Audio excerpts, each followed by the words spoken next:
ating lahat. Ako si Shena Ramos Paras mula sa St. Martin at ibabahagi ko ang aking advokasya tungkol sa pangangalaga ng kapaligiran. Ano nga ba ang kapaligiran? Ang kapaligiran o paligid ay ang panlabas na puwersa. Ito ang mga bagay na gumagalaw sa ibabaw ng isang bagay na nakapaligid sa kanya.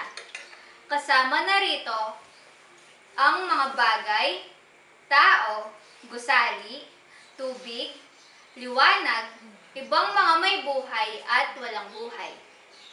Kailangan nating pangalagaan ang ating kapaligiran dahil dito tayo kumukuha ng ating mga pangangailangan gaya ng isda, karne, gulay, at marami pang iba. At gaya natin, dito din nakatira ang mga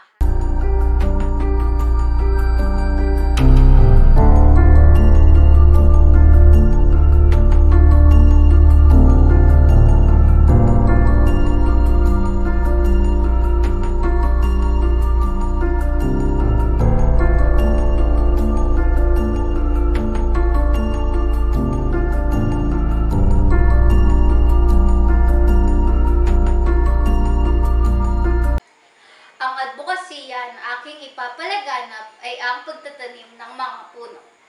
10 puno bawat individual ang itatanim sa kapaligiran kung saan niya gugustuhin itanim ang mga ito.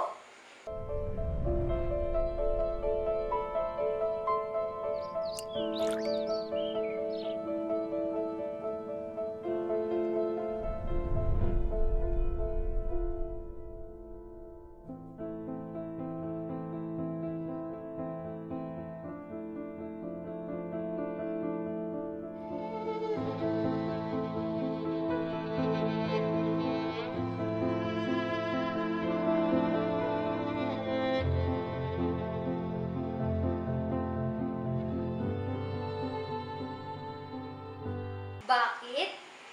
Kasi alam nating lahat na ang mga puno ang siyang bumabalanse sa ating kapaligiran. Puno na siyang naglilinis sa maruming hangin sa paligid.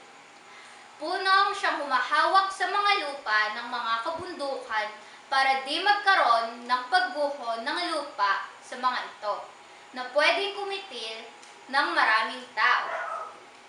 Puno na siyang tirahan ng mga hayop at pinanggagalingan ng kanilang mga makakain. Puno na siyang kumukontrol sa labis na pagbaha.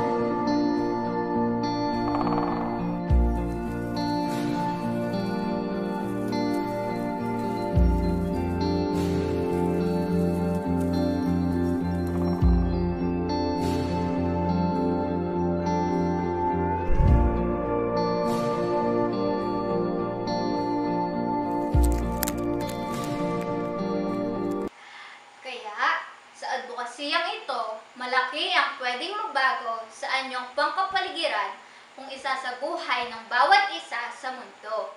Maaari ding pangalagaan natin ang ating kapaligiran sa pamamagitan ng pag-iwas o hindi paggawa sa mga sumusunod. Pagtapon ng basura sa ilog, daanan, at iba pa. Pagsusunog ng mga plastik at mga gulong. Pagputol o pagsusunog ng mga puno. Huwag mag-imbak ng mga tubig sa mga balde na maaaring gawing tirahan ng mga lamok o mikrob. Muli, ako si Shena Ramos Paras, St. Martin, na nagpapasalamat sa inyong pakikinig.